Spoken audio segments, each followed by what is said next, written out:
of the 3 or 4 areas in quantum biology and how quantum principles play a key role in biological function, right? So just to revisit the picture that I put up previously, the 4 areas I want to focus on are olfaction, enzyme catalysis, light harvesting, as well as bird navigation. Not in this particular order, but just to recall that slide. And in each of this, I have highlighted the key quantum phenomenon that helps the function, right? So in olfaction, what is believed to help is the phonon-assisted tunneling of electrons. In enzyme catalysis, it's tunneling of protons and electrons. Then in light harvesting, we have formation of quantum coherences between excitonic states. And this is believed to explain the high efficiency of the energy transfer. That's one school of thought. And in bird navigation, the formation of entangled states is what is able to encode the Earth's magnetic field lines directions and helps to orient the bird towards the correct destination. Okay. So before I go into each of the 4 areas, one thing I should point out is that uh, you can use a common framework to understand the processes in the quantum biology, and the framework is basically dependent on 2 common features. Okay, one is called the rate process, modeling this as a rate process, and secondly, they're all biosystems consisting of a pigment. So this is a small non-protein molecule such as a ligand or an odorant or like a flavin molecule, chromophoric molecule in a protein environment, right? So these are all common features of the biological systems, and they can be modeled by a rate process with a rate equation. So as you can see here, I put 2 pictures. One is a picture with a classical barrier kind of problem where the reaction takes place as long as the reactant can surmount the barrier. Now, what I have marked here instead of simply reactant and product is D and A. It's called the donor and acceptor. And this could be either donor of some electron or it could be the donor of excitation energy.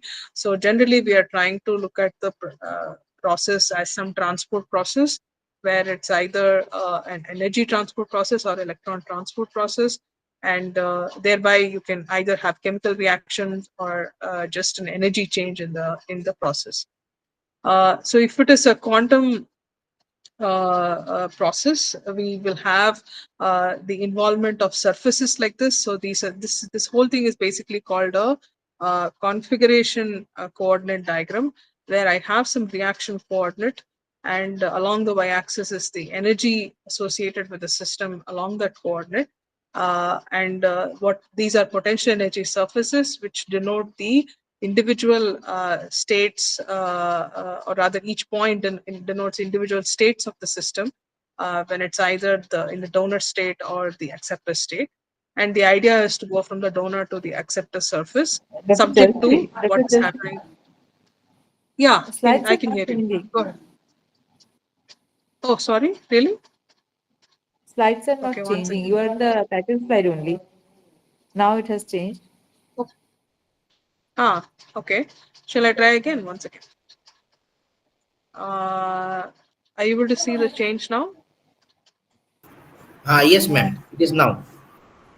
It's fine now. Okay, maybe it was a slow network or something. Yeah, just please prompt me if you're not able to see the change. Okay, okay. So for people who are not seeing the slide before, this particular slide, I was just trying to explain that there is a common framework one can follow. And this is a sort of a classical rate kind of picture where the donor has to surmount the barrier to go to the acceptor side. Whereas if you think about a quantum version of this, where it's a configuration coordinate diagram, where the energy versus x or the coordinate traces these potential energy curves individually for donor and acceptor. And the idea is how are we going to go from donor to acceptor subject to what is happening between the 2 surfaces. Like there is an interaction between donor and acceptor and captured by the HDA term, and the rate of this process is going to be proportional to this based on the Fermi golden rule or a perturbative approach, where the HDA is assumed to be small compared to the energy difference between donor and acceptor, right? And this framework, along with the environment, is what is going to be a composite system or a composite Hamiltonian, where you have a system Hamiltonian, environmental Hamiltonian, and an interaction part. So this is after we have modeled the system using these kind of approaches, like a donor acceptor kind of approaches. So a lot of this stuff in modeling in quantum biology goes on with this basic assumptions of the as a rate process and a system protein environment setup. Okay, so basically now let me explain to you the ways in which the full system is treated to various degrees of quantumness, and let's try to understand what's going on in each of the cases. So the first biological phenomenon we will take up is the magnetoreception in birds. This is actually a fascinating and intriguing phenomenon that remains very poorly understood. So, and I'm going to try to give you a flavor of what is happening here and what is challenging about studying this navigation problem. See, first of all, the Earth has its own magnetic field, okay, and that is generated by electric currents in the liquid outer core of the Earth. The magnitude of this field varies from 30 microtesla to about 60 microtesla, right? So, and the direction of the magnetic lines of force also vary depending upon the geographical position. This is measured by the inclination, right, which is the angle made by the lines of force with the Earth's surface. So we have the line shown here. The inclination is minus 90 at the magnetic south pole to plus 90 at the magnetic north pole. Now, birds do use this magnetic field for navigation during migration, right? And first, the ornithologists Wolfgang and Roswitha Wilczeko were the first to document evidence which indicated that bird migration is directed by sensory cues that depended upon the Earth's magnetic field. They basically showed that garden warblers use the Earth's magnetic field to migrate from northern Scandinavia to southern Africa. So that's a pretty long distance, right? And we know that there is no evidence that migratory birds use magnetic information in two ways.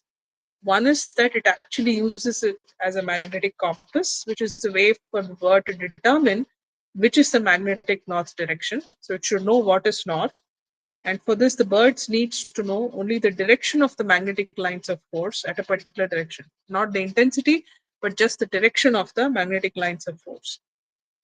Some night migratory songbirds also use the geomagnetic information as a magnetic map, where the bird uses the magnetic field intensity as well as the direction to identify its position on the Earth. Okay, so all of this comes under magnetoreception. But what we will focus on is how birds use quantum mechanical processes to identify the direction of the magnetic field at a particular location. Also, one other intriguing fact about this sort of magnetoreception is that it is light dependent. It's just absolutely amazing. Light dependent, and not only that, it also depends upon the wavelength of light. Okay, so we'll return to this shortly. Okay. So the process by which birds sense the direction of the magnetic field is called the radical pair mechanism. So this is the key takeaway from this part of the talk. So if anything you've learned about magnetoreception, it's the fact that it follows a radical pair mechanism, and it's the way for the direction of the Earth's magnetic field to change the yield of a chemical reaction occurring inside the bird. So this is the key thing. The bird senses the direction of the field by knowing how much of the product has been formed. So there is a chemical reaction involved, and depending on how much of the actual product formed, the bird senses the direction of the Earth's field. How does this occur? So I'll go into a little bit of detail to give you an idea of this, right? So let's say that the reactant molecules are here. So when the reactant molecules in the bird's eye, which is shown in blue, they absorb light, they are converted into the product molecules. Okay? This transformation occurs via the radical pair intermediates, which can either proceed forward to the products. These are the red arrow. This is the red arrow, or return to the reactants via the blue arrow. Okay. Yeah. Slides are not changing.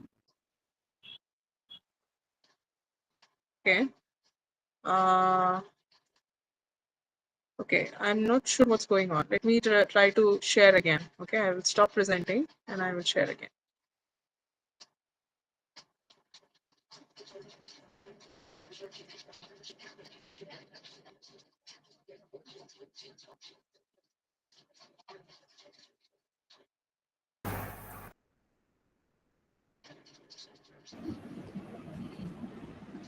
Ma'am, your full screen is not visible. I think your entire presentation is there, but when you go in the presentation mode, the only slide Ah, that is not visible. okay. Then I Means will do here we one can thing. see here you can see the slide sorter view also on the left hand side. I see. Okay. Just let me try this again. Okay. Now maybe the problem is with the screen sharing. Okay. Let me see if I can go back and forth. Yeah, Is this now it's visible so now? now it's working now. Okay. Now it's Okay. okay, I'm ma'am. sorry for that. Yeah. Yeah. I apologize for that. Maybe I should have done prompted earlier. Okay. So I don't know where I lost the people here, but let me just start with the this thing here. Okay. So again, so the reactant molecules in the bird's eye. So this is some chemical reaction we're talking about. This is reactant molecules shown in blue. They absorb light and they're converted to product molecules through the radical pair intermediates. So as you can see, the radical pairs can either go back to the reactants or they can go on to the products which are denoted in red. Okay. So the thing is that now when the bird moves its head, so the bird head is in one direction right now. When the bird moves its head, right, so when it moves its head, they experience a change in the direction of the Earth's magnetic field when it moves its head. This change in direction basically affects the probability that the radical pairs proceed along the red and the blue arrows. So how much it's going to go to the product versus reactant side is affected by the change in the position of the head. And in this particular schematic, there is more efficient conversion of the reactants to products when the bird's head aligned with the north-south axis than when it's aligned with the east-west axis. So for instance, if you see the number of red dots here, there are more here than here. So it's just telling you that this particular direction, it led to more products rather than this direction. So it is sensitive to the sensitive to the direction of the Earth's magnetic fields. The overall idea. So just try to follow the overall idea, and then I will keep giving you details of this mechanism. Okay. So let us look at little more closely of this radical pair intermediate and its formation. So let's say that A and B are the reactant molecules, and their ground states are the singlet states. Okay? So these are the singlet states. The reactant molecule B is what is light sensitive, so it gets excited when you shine light, and it absorbs the light of the appropriate wavelength. It gets excited to the excited singlet state. Now, what happens is that when molecule A is nearby, then there is electron transfer from A to B. This causes the formation of this radical pair. So this is a cation, radical cation. This is a radical anion. Okay. Overall, there is still neutrality. There is no problem there. And only thing is that it's a radical pair also. Okay. So you can say that they also conserve the spin. So overall spin is conserved when this is formed. But as you can imagine, this is not going to stay still, right? So it is also going to give rise to the triplet version of this radical pair. So there are two electrons. It can either, so it will be in ms equal to 0. So the triplet also has ms equal to 0. So it can convert to the triplet as well. So then the reverse reaction, which means that when you try to recombine and go back to the reactant, this is going to be conserved. It makes sure that the singlet is also retained. So the thing with now the free electrons, so the radical actually has this electrons which are unpaired, and that can interact with magnetic fields in the vicinity. And this is nothing but the interaction with the nuclear magnetic moment. Okay, so the obviously molecules contain uh, uh, nuclear active, that is nuclear magnetic moment greater than spin greater than 0, and these can interact with the electrons. And such an interaction, as we have seen before, is the hyperfine interaction. The magnitude of this is typically about a millitesla, right? Millitesla compared to the 50 microtesla of Earth's magnetic field. And the hyperfine interaction is also anisotropic, which means that it depends on the angle made by the electron nucleus vector with the external magnetic field. In this case, it's the Earth's magnetic field. So this angular dependence, right? So the fact that it depends upon the orientation, angular dependence is what makes the radical pair a sensor. It's really a sensor of the direction of the geomagnetic field. Okay. The free electron, so the radical pair electron, can interact with the Earth's field, and this interaction will be the Zeeman interaction. The strength of this interaction depends simply upon the intensity of the strength of the Earth's field, which is pretty weak, right? So the radical pair mechanism therefore has all the ingredients for the bird to sense both the intensity and the direction of the Earth's field at any geographical location. Okay, so this is the one key takeaway from this slide. Okay, so let's look at this interactions a little more closely. Okay, so why are these interactions important? I've told you many of these. Hyperfine is there, Zeeman is there. They're all important because they cause the singlet and triplet states to coherently oscillate between each other, right? So singlets and triplets are not really stationary here, right? So they are oscillating. And when the radical pair is created as a singlet, for example, by electric electron transfer, it does not remain a singlet for long.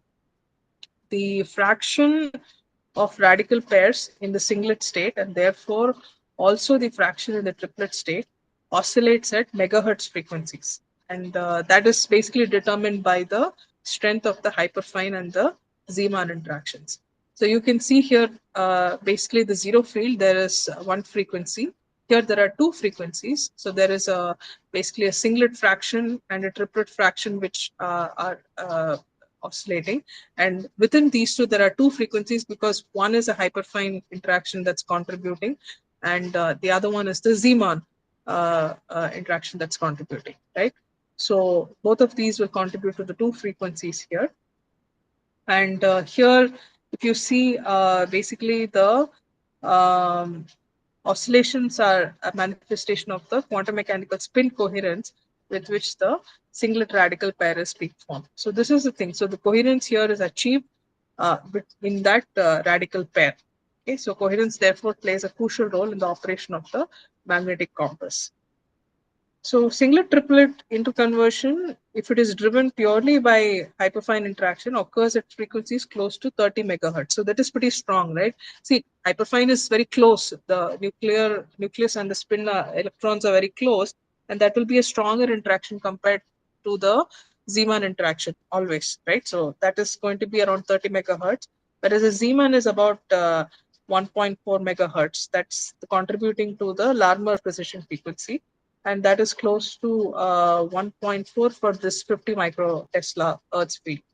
So we can see oscillations at zero field, like no Earth's field, driven only by the hyperfine.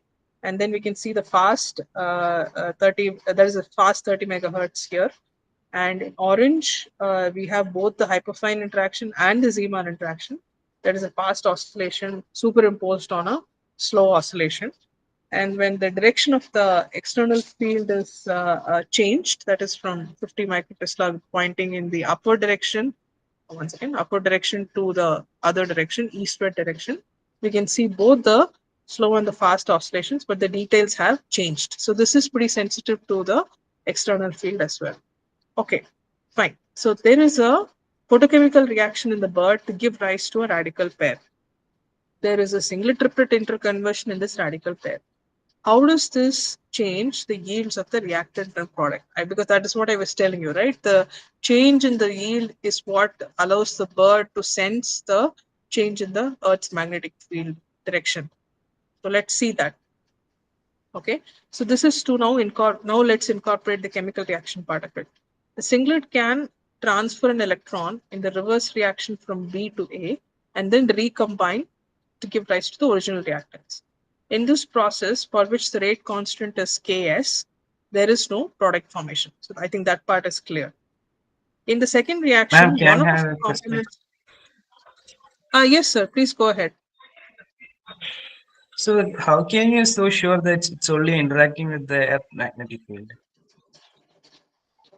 So this is again a model, right? So we are going with the simplest possible ingredients in the model. So what are your thoughts? Like what is the model we can Because in modify? between, see, when it is migrating, can interfere with the other magnetic fields, right?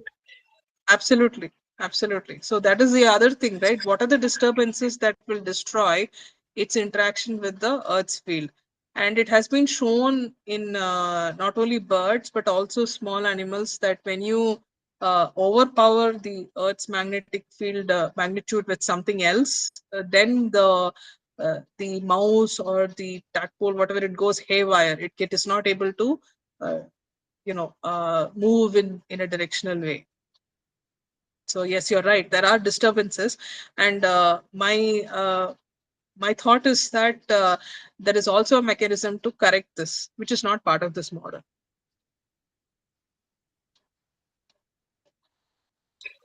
Because this entanglement, when we talking about the entanglement, it can be destroyed by the other strong fields, right? That's what I'm saying. So there should also be a mechanism to correct it, right? So correct in the sense that have a memory of the interaction before the disturbance came along, and somehow allow the bird to maintain direction despite the other interferences, right? So of course, what I do not know enough about the field, and someone who's competent can comment on this, that if you consider at distances at the at which it's flying, the distances from the earth's surfaces might be large enough such that some of these other disturbances are not there. It might be minimal, but occasionally when it comes up, it can correct for it. You understand what I'm saying? See, I don't know because it get confusing for me. That's why I'm asking. No, but are you able to follow the thought process that basically, even if the earth's magnetic Because field the is model is overpowered, only talking about only the Earth magnetic field and the entanglement pair in the bird eye, right? Means the electron and also entanglement. the hyperfine, yeah, hyperfine, yeah, Because all other facts are there neglected is in the this model, hyperfine. right? Yeah, but you've got to start with a simple model. Like, The model, if we don't understand the simple model, then we cannot add more features to it, right? So that's one other aspect of this. So the model basically starts with how it explains the uh, perception of the bird to the lines of a magnetic field, right? So first of all, how does it even know which is the direction, north direction? What is the magnetic north? What is the magnetic south? And so these sort of things it is able to figure out, right? So for that itself, I think the model first has to reproduce this behavior, leave alone destroying the coherence. okay. Yeah, Okay. yeah, okay. Yeah, okay. Okay. Yeah. So the model has to start simple, right? So I'm not saying the model is perfect or it is the only model that needs to be there, but it is starting off with the some minimal ingredients to explain the the sensory mechanism, or rather this reception mechanism in birds. Yeah. So okay. So as I said, the rate constant Ks, there is no product formation. In the second reaction, one of the components of the radical pair can react to give the product. So for instance, we can, let's say that B reacts with something to give rise to C. So in this case, let's say it reacts with some H plus to give you some C product.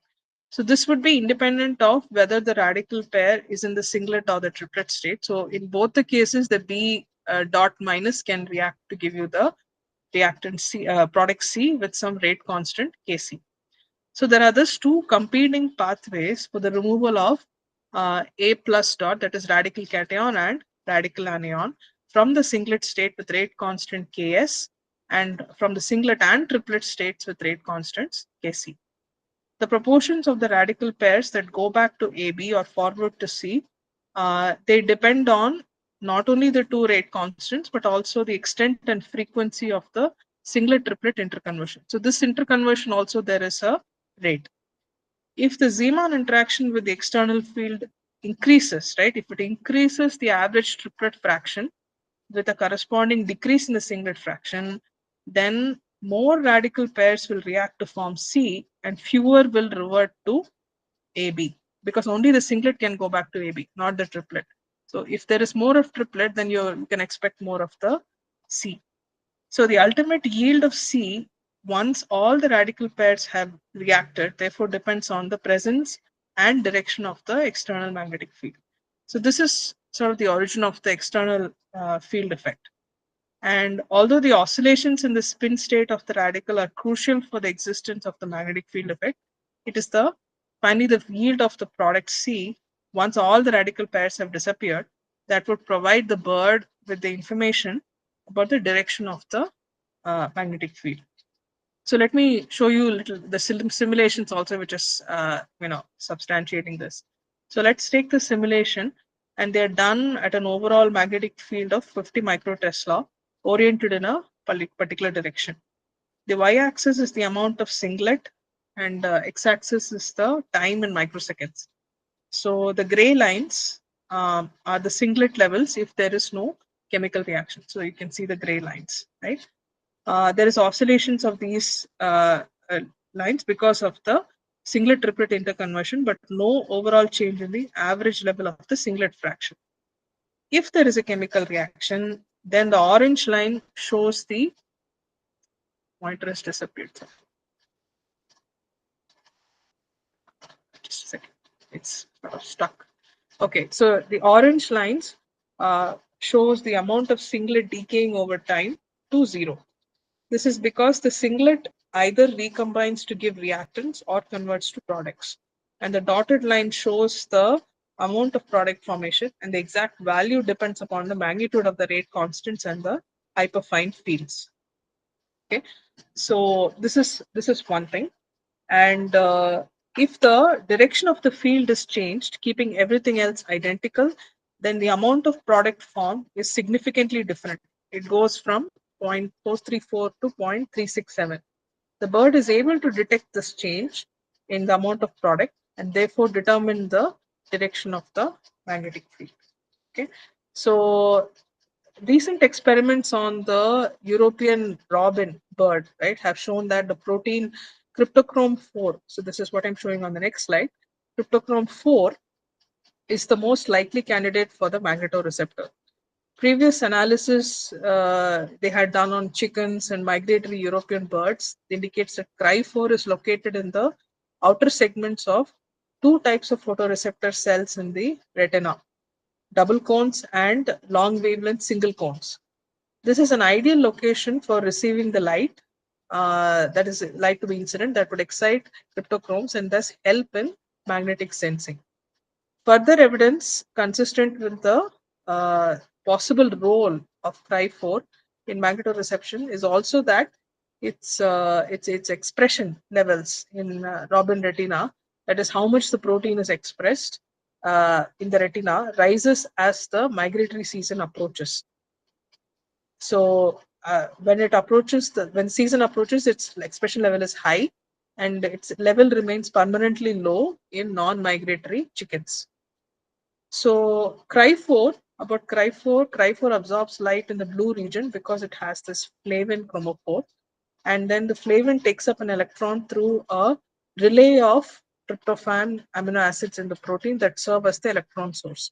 So this is like the B molecule, and then the A is going to give it the electron, right? So it becomes B minus. And Cry4 can also sustain a radical pair for milliseconds. So that's sort of the time scale we're looking at.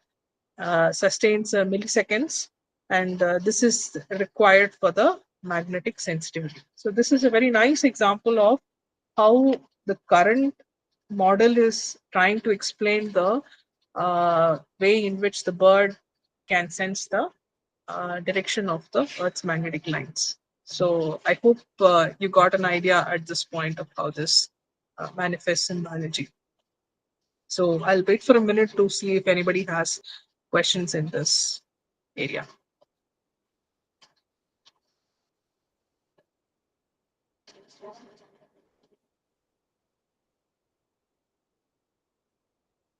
Okay. So can I go on to the next? Maybe I'll move on and people can ask questions towards the end as well. Right. So this is one thing. Now, the next sort of brief focus I want to do is on enzyme catalysis. And the phenomenon we observe there is quantum mechanical tunneling, right? And of course, it's also known that enzyme catalyst reactions can have a wide range of mechanisms. It's not a single type. And a lot of the reactions, the rate determining step is the transfer of species such as a proton or H minus or even a hydrogen atom, right? And all of these kind of reactions is expected to have contributions from quantum mechanical tunneling. A classic example of such a case is the so-called alcohol dehydrogenase. It's a huge protein which uses the cofactor nicotinamide adenine dinucleotide or NAD to convert alcohols to aldehydes. So the first step in this reaction is the transfer of hydrogen from this thing alcohol to Na to form NADH plus H plus. Right. So this is the first step, and the presence of tunneling in this enzyme has been inferred from studies utilizing the kinetic isotope effect. Okay, so as you can imagine that if I replace hydrogen with deuterium, then the rate of the reaction changes, and the ratio of the deuterated versus the uh, non-deuterated tells us something about the tunneling process. Because if you take a reaction with a barrier, if you have a lighter particle versus a heavier particle, then the tunneling rates are different. Okay, so a lighter particle will tunnel faster through the barrier than a heavier particle. So deuterium is going to be heavier, right? So which means because it is tunneling slower, in turn it will affect the reaction rates, and that's how they detect it through the isotope effect. Okay, so so here are some values that are obtained from experiment, and the rate constants for this hydride transfer using the hydrogen, deuterium, and tritium. So looks like tritium is also used. Keeps the value of alpha between 4 and 10. And there is the Swan shard relation, which tells us that values greater than of alpha greater than 3.34 indicates a strong tunneling component to this mechanism, right? So people have also studied this using other theoretical methods, including variational transit state theory, and all of this had to include tunneling in order to explain the rates. Right? So this is a very good example of a typical quantum feature like tunneling is participating in a function. Right. Let me also show you one more example. This is a soybean lipoxygenase 1, which is basically an iron-based enzyme that catalyzes the oxidation of linoleic acid through a net hydrogen atom transfer. That's what's shown here. And this enzyme has provoked a lot of experimental and theoretical studies because of its large experimentally observed isotope effect. So a rate change of about 80 has been observed here. And this is, again, a huge participation from tunneling. So that's just to show you another example in biology. Okay. So then let me then move on briefly to the third area, which is the photosynthesis, right? So this is also extremely fascinating area that has picked up a lot of momentum in the last, I would say, 15 years, actually 20 years almost, right? Ever since in 2007 or so, group in California, Berkeley, they showed the presence of quantum beats oscillations from the spectra produced by two-dimensional electronic spectroscopy. So what they did was to take the following molecule, which is called the FMO complex. Let me see if I can get the pointer back. The pointer keeps getting stuck for some reason. But as you can see on the left top side here, there it is. Okay. So in plants, we have the chlorosome, which is basically a collection of some 100,000 chloroplasts, and then within them they have the chlorophyll molecules. And when sunlight is shining on them, all of them can absorb the energy of varying wavelengths and can pass it on to the FMO complex, which is connected to the reaction center. So there's a zoomed in version of this apparatus, as you can see here. And at the end, the reaction center has to receive the energy from the from sunlight, which is the required energy to make an electron transfer happen in the reaction center, which in turn will trigger the formation of ATP. Okay, so that's how the chain of events goes up to formation of glucose in the photosynthesis. So now the thing is that the energy transfer mechanism is not completely understood. And one of the contentions from the 2007 paper is that there are these oscillations that have been detected, quantum beats that are suggesting that quantum coherences are present and are capable of efficiently transferring the energy from the outside to the reaction center. What do we mean by the coherences here? The coherences here refer to the superposition of different excitonic wave functions that are formed on the chlorophyll molecules. See, the chlorophyll molecules are the ones that are getting excited, but depending on what the interpigment interactions are, they can form large delocalized excitonic wave functions which can exist as coherences, like basically cross terms that we saw in the density matrix, which if it lives long enough, then it can carry the information through to the reaction center. So shown below are some plots from experiment, right? So this is actually the oscillation seen in the cross peaks in the 2D electronic spectrum, where this is suggestive of the oscillations of the coherences themselves. And this is basically the, if you see the dots, they are the actual data points of the intensity of the peak in the steady state spectrum. So in the steady state spectrum of chlorophylls, there is a peak at which it absorbs maximum, and they are following the amplitude of that peak with respect to time. So that actually does oscillate because that's getting modulated by the coherence frequency as well. So this is the Fourier transform of that spectrum, and you can see frequency versus the intensity, and that matches with the predicted spectrum from that experiment. Okay, so again, just going back to what I showed before, the whole process can be modeled with the framework that I showed you, where there are two potential energy surfaces, the donor and acceptor. In this case, the donor is an excited, electronically excited chlorophyll, passing on the energy to the next chlorophyll, some acceptor chlorophyll. And you can think about the energy transfer happening either coherently or incoherently. And that is what is shown in the graph here.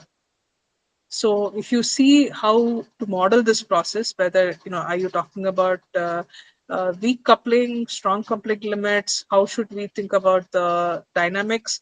So there is a weak coupling regime, which is basically the Foster regime, where the donor and acceptor surfaces, because they are weakly coupled, you can model them as a perturbative process.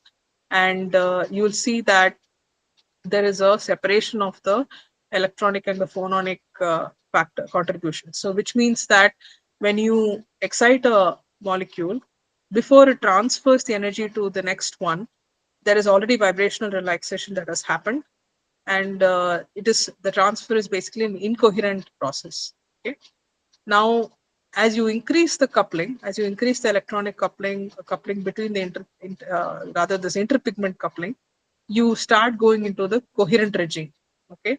which means energy transfer is becoming more faster, it is becoming efficient, and it's also demanding that the coherence should stay for the energy transfer to happen. So this is actually the excitation flux, which is increasing with the coupling, and energy transfer is also increasing.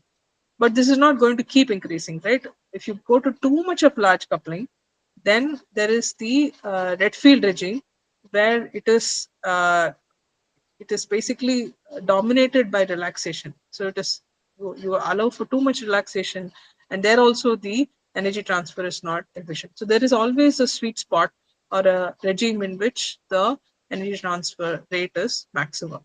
So all of this can be modeled within this framework I've told you. And if it is non-perturbative, of course, you have to sort of change the picture slightly. But the idea remains the same, that there is a donor and acceptor, and you try to look at different regimes of the coupling and change the way the system interacts with the path accordingly in the open system framework, right? Open quantum system framework.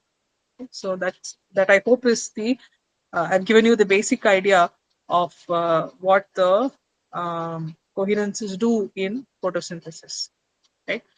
So um, okay, so maybe with that, let me go to the last topic, which is the olfaction. Okay, so what is olfaction? So this is basically a system by which the living organisms smell thousands of different molecules. And as I said before, this is actually an amazingly precise and sensitive molecular recognition machinery, and it is sort of still a mystery up to date. Okay, it was surprisingly proposed way back in 1928 that our sense of smell relies on the quantum mechanical vibrational modes of the odorant molecules. That is the whatever molecules we are smelling. And then long time it was not visited till about 1996, if I'm not wrong. This theory was revived when G protein coupled receptors. They found that those receptors in the nose, they are responding to both the shape of the odorant molecule. So let's say that actually there used to be a school of thought that it's like a lock and key mechanism of the odorant molecules, and as long as the uh, uh, odorant molecules fits into the receptor, this thing, then we recognize that smell. But that is not true, because there are molecules of the same shape that will fit, and still we don't necessarily get the same smell. So we are able to differentiate smells despite the same shape. So there's something else that is also contributing. And so it's not just the lock and key action of the odorant binding to the receptor, but also to the molecular vibrations of the odorant molecule through what is proposed as inelastic electron tunneling process. So according to this, an electron will tunnel from donor to acceptor only when the energy difference between these sites, right? So only when the energy difference between these sites is matched by the vibration energy of the odorant. Okay, so that's a key factor. So this sort of resonant energy transfer is happening, and experiments. What people have done is they've done experiments with fruit flies, which have indicated that the substitution of the hydrogen with the deuterium, right, results in an odor change in spite of having the same shape. So look at this. So when you replace with deuterium, it is having the same shape, but then we are able to detect that as a different smell, and that's because of the change in the vibrations in the molecule now, going from hydrogen to deuterium. So vibrations have changed, 0 point has changed, 0 point energy has changed. All of this is absolutely good evidence favoring this theory. And an example where this was observed was the compound acetophenone. Okay? So this certainly suggests that vibrational frequency might play a role in olfaction. And furthermore, suppose if you have molecules with similar vibrational frequencies, they actually do elicit similar reactions from fruit flies, despite them being chemically unrelated. So that's the other support, right? So suppose if the vibrations are similar, then are we detecting similar smells? And that's actually has been found to be the case with fruit flies. But that doesn't mean that we understand the mechanism just by doing this, right? So it's not understood at all, actually. And this is actually one school of thought. And also, you might be starting to realize, and there are hundreds of receptors that bind odorant molecules, and what remains is a mystery. It's still a mystery how such binding is translated to a sense of smell. Okay. So, for instance, if an odorant molecule initiates the odorant response by turning on the olfactory protein G, there is a G protein coupled receptor. It is not clear how exactly does this turn on, and we know that the action of olfaction does not cause a chemical reaction, and there is no such, like, as though some product state is being formed. So there's some sensitivity here we do not understand, and how uniquely this molecular recognition event is happening, and how it's translated to the particular signal in the brain, right? So, but this is an important problem, right? Because when we talk about ligand protein recognition events, them not being understood, whether it's olfaction or in other cases. For instance, at least in my institute, also there is a lot of emphasis on rational design of drug-based compounds, like structure-activity relationships and all that. So for that, a lot of the so-called docking studies lead to failure. Like they're not able to give targets or proper ligand molecules that will bind, because we don't understand the molecular recognition event, right? So this is really a challenging problem. And the GPCRs, that is the G protein coupled receptors, are an important drug targeting class. And as far as I know, 50% of the pharmaceuticals designed are targeted at this class of proteins. So if we understand this sort of event, it will go a long way in the drug discovery process also. Just a quick word about the figure here. So this figure basically demonstrates the inelastic electron tunneling through a metal junction. Okay? And there are two possible ways for the electron to cross the tunneling layer, which is the insulating barrier shown here. Either it can be elastic or inelastic. Okay, so here I did mention the word inelastic before, because inelastic transition occurs when there is a molecule bridging the tunneling layer with a mode of vibration. So there is a dissipation of energy through the vibration, and that is why it's inelastic, right? So that part is a feature of this this process as well. So, so basically, with that, I think I'm mostly done describing the areas in quantum biology that I would have liked to to get exposed to. And a couple of comments I want to add before I close is that the role of environment. See, as I said, the protein is serving as an environment for all of these phenomena, and they're typically modeled as normal mode baths. Okay, so there is a set of normal modes which interact with the system and allow dissipation of energy from the system to the bath. They are assumed to be harmonic. Usually, the anharmonic effects of the bath are assumed to be irrelevant, because if the anharmonicity played a role, then it would be that it would be causing the destruction of some superposition state, and therefore we will lose information, right? So the fact that there is some incoherence being retained and information is actually getting transmitted all means that our assumption of normal mode baths is working reasonably well. Okay. So the other thing that the protein environment does is to hold the reactants in the proper orientation for the reaction to happen optimally, right? So as you can imagine, this is crucial, right? You can't just have things, big floppy or changing orientation fast. Otherwise, the reactions may not happen favorably. So that is an important role. And although they are thought of as, what is warm, wet, noisy baths, which is, there, which is present only to destroy decoherence, what has been found in the last few years is that they do actually facilitate transfer. So they aid and enhance the action rate by at least the following ways. One is it reduces the effective tunneling mass by solvent exclusion, which means that by making the particle effectively lighter, it is able to go through the barrier faster.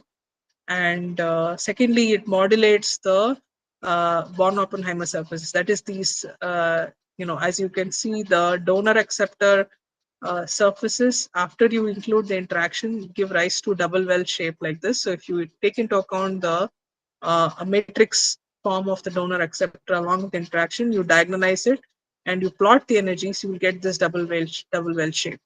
So if you see the how this double well shape is being modulated along the bath coordinate, you can see this, right? So here it started off with the reactant well being deeper, and after some intervention by the bath, the other coordinate is deeper, and that's where the molecule is found. So this is the way it is able to take the reactant from the reactant well to the product well by modulating the Born-Oppenheimer surfaces. And thirdly, it also helps in the transmission by reducing the barrier widths. So there is a barrier height and a width. So it helps in transmission by also reducing the barrier width. So actually, the environment can be friend or a foe depending on how you look at it. A lot of times, it is also acting as a friend and helping the rate to increase of rate. So, as a ending note, I just want to highlight the challenges that keep coming up in quantum biology, and this is not an exhaustive list. It is true that environmental, modes are modeled as harmonic, etc. But actually, modeling the environment itself is still a challenge. Like, do we allow the normal modes to talk to each other, or should we keep them independent?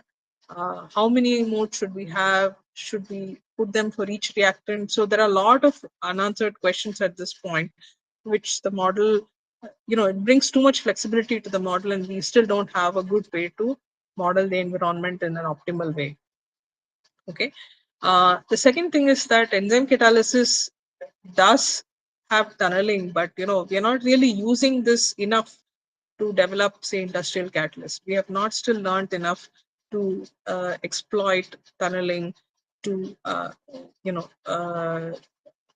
basically make new catalysts that exploit this feature, right? So that is still not happening. Thirdly, it's also true that when we study photosynthetic systems, they are amenable to study at low temperatures and also at ultra fast time scales. But the natural system is not going to necessarily be at low temperature or subject to lasers.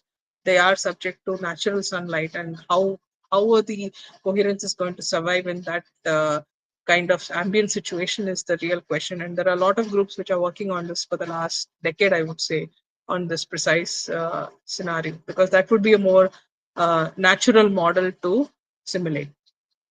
Okay. So the other challenge with the olfaction is that we don't have crystal structures for receptors, so that is becoming difficult to pinpoint some of the binding site details. And then overall, my comment in terms of quantum biology progress is that we really need good experiments to, help us rule out one mechanism or the other and point to the intermediates that are being formed, right? So because some of the theories are just absolutely fascinating, but how are we going to validate them unless we have good experiments? So I think for the experimentalists, this is a bigger challenge rather than the theoreticians at the point, which I think is a thing that funding should go to and generally should be taken up for quantum biology to move forward. Okay. So with that, let me sort of just finish by saying that I'd like to acknowledge again the MMTP UGC as well as Assam University, Dr. Atri for helping with the organization. She was in touch with me regarding details, and Professor Ashok Shekhar for some of the discussions in quantum biology. Is very useful to know some of the biophysical details, and I'm thankful to him for all the help. And so with that, I'll close and would like to invite some questions if you have any. Thank you, madam. Your presentation was very insightful. And I would like to thank you on the behalf of Assam University for presenting. Thank you, ma'am. Sure.